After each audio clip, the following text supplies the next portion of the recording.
చూసేద్దాం బర్డ్స్, చెప్పాలంటే no words. పూర్తి వివరాలకు చదవండి రేపటి సాక్షి హైదరాబాద్ ఎడిషన్. నైరుతి బంగాళాఖాతంలో తీవ్ర వాయుగుండం కొనసాగుతోంది. మరో 12 గంటల్లో తుఫానుగా బలపడే అవకాశం ఉంది. ఈ నెల 30న ఫెంగల్ తుఫాను తీరం దాటనుంది. కారైకల్, మహాబలిపురం మధ్య తీరం దాటే అవకాశం ఉంది. 3 రోజులు దక్షిణ కోస్తా, రాయలసీమ జిల్లాలో విస్తారంగా వర్షాలు పడే అవకాశం ఉంది. తీరం వెంబడి గాలుల తీవ్రత కొనసాగుతోంది. మత్స్యకారులు చేపల వేటకు వెళ్లొద్దని వాతావరణ శాఖ హెచ్చరించింది. మరోవైపు తమిళనాడుకు రెడ్ అలర్ట్ కొనసాగుతోంది. చెన్నై సహా 4 జిల్లాలకు ఆరెంజ్ అలర్ట్ జారీ చేసింది.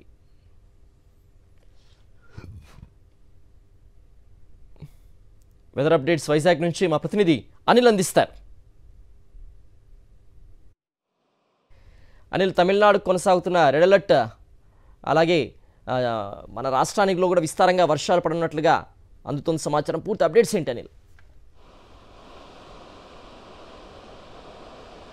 ఏపీలో ఉన్నటువంటి దక్షిణ కోస్తా, రాయలసీమ జిల్లాల్లో భారీ వర్షాలు ఉండేటువంటి అవకాశం స్పష్టంగా కనపడుతోంది. ఈరోజు రేపు కూడా ఈ వర్షాలు కొనసాగబోతున్నాయని వాతావరణ శాఖ హెచ్చరించింది. అయితే నైరుతి బంగాళాఖాతంలో తీవ్ర వాయుగుండం కొనసాగుతోంది.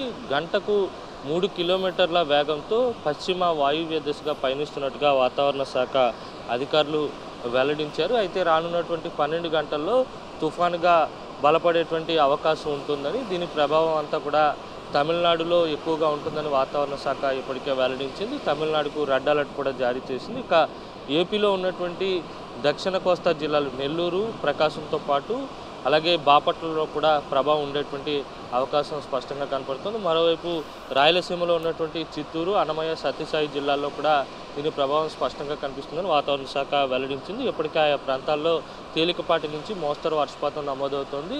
రానున్నటువంటి 2 రోజుల పాటు కూడా 1-2 చోట్ల భారీ వర్షాలు ఉండేటువంటి అవకాశం కూడా ఉంటుందని వాతావరణ శాఖ వెల్లడించింది. సముద్ర వాతావరణం కూడా అలజడిగా ఉంటుంది కనుక మత్స్యకారులు అత్యంత అప్రమత్తంగా ఉండాలని వాతావరణ శాఖ వెల్లడించింది. 30వ తేదీ వరకు మత్స్యకారుల హెచ్చరికలు కూడా కొనసాగబోతున్నాయి. ఏపీలో ఉన్నటువంటి అన్ని పోర్టులకు కూడా మొదటి ప్రమాద హెచ్చరికను కూడా జారీ చేశారు. తీరం వెంబడి 45 నుంచి 55 కిలోమీటర్ల వేగంతో గాలులు వీస్తున్నాయి.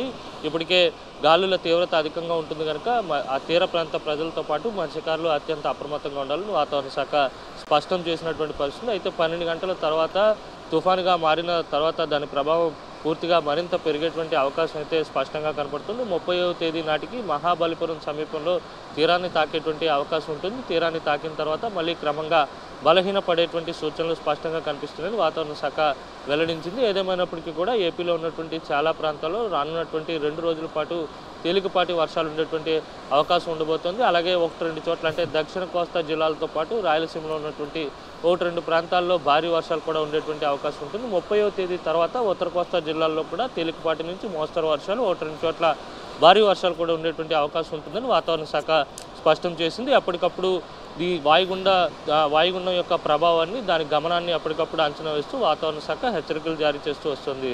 సిద్ధు.